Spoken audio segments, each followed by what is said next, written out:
Texas executed Cameron Todd Willingham for setting a fire that killed his 3 young daughters. Years later, the science used to call that fire arson was under serious challenge. That does not mean a court declared Willingham innocent. It did not. But it raises a question with no comfortable answer. How certain must forensic evidence be before it helps carry a death sentence? This is the story of a family tragedy, a capital prosecution, and the later review that forced a hard look at the fire science behind it. On December 23, 1991, a fire tore through the Willingham family home in Corsicana, Texas. Willingham's 3 young daughters died. The loss was permanent. For everyone connected to the family, the fire was first a human catastrophe. Investigators quickly faced a second question. Was it an accident? Or had someone deliberately set the fire? The state's answer was arson. In 1992, Willingham was convicted of intentionally setting the fire and sentenced to death. The prosecution's case included testimony from fire examiners who said the scene showed an intentional fire. It also included a jailhouse informant who claimed Willingham had confessed. In a courtroom, those pieces of evidence did more than tell a story about behavior. The fire analysis supplied the foundation for saying a crime had happened at all. And that is why the later scientific dispute matters so much. At the time of the investigation, fire examiners often relied on visual indicators in burned rooms.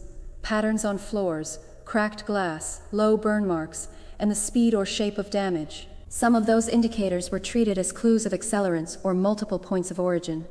The fire science changed. Researchers and modern standards warned that many of those same patterns can appear in accidental fires. Heat, ventilation, flashover, and the behavior of burning materials can create damage that looks suspicious if the investigator begins with the wrong assumption. Later reviewers examined the Willingham investigation through that newer scientific lens. The National Institute of Justice hosted a 2010 panel on what the case revealed about flawed principles of fire dynamics. The Texas Forensic Science Commission also reviewed the methods and procedures involved in the Willingham and Ernest Willis arson investigations. That review did not decide whether Willingham was legally innocent. It was not a retrial. It did not weigh every witness, resolve every disputed account, or issue a court judgment clearing him. Its importance was narrower, and in a capital case, perhaps more unsettling. It focused on whether the fire investigation methods were reliable. Critics of the original analyses argued that key signs treated as proof of arson had no secure basis in modern fire science. The question was not merely whether an investigator made a small mistake. It was whether the investigation had converted burn patterns into certainty too quickly. That distinction matters because a forensic conclusion can shape every decision that follows. If investigators decide a fire is arson, the scene becomes a homicide scene. Behavior is interpreted through suspicion. Witness statements become part of a criminal theory.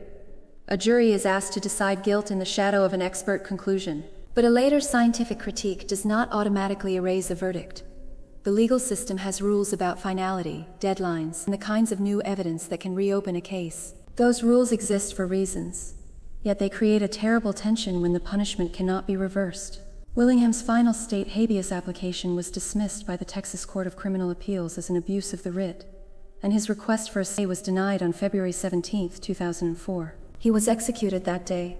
After an execution, the ordinary promise of post-conviction review changes. A new hearing cannot restore life. A forensic commission can study methods. Experts can debate conclusions. Families and advocates can seek answers. But the courtroom remedy that might test disputed evidence before punishment is gone. The case is often framed as a simple argument: guilty or innocent, accident or arson. The public record is more demanding than that.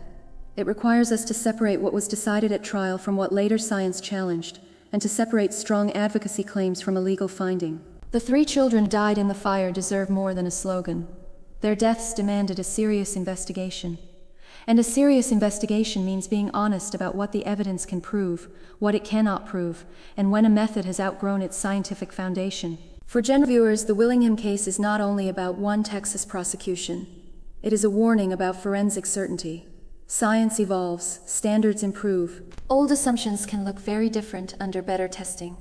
The question is what a justice system owes people when that happens, especially when the sentence is irreversible. No documentary can settle the ultimate question that the courts never reopened, but it can preserve the question the evidence leaves behind. Before the state imposes its most final punishment, how much uncertainty is too much?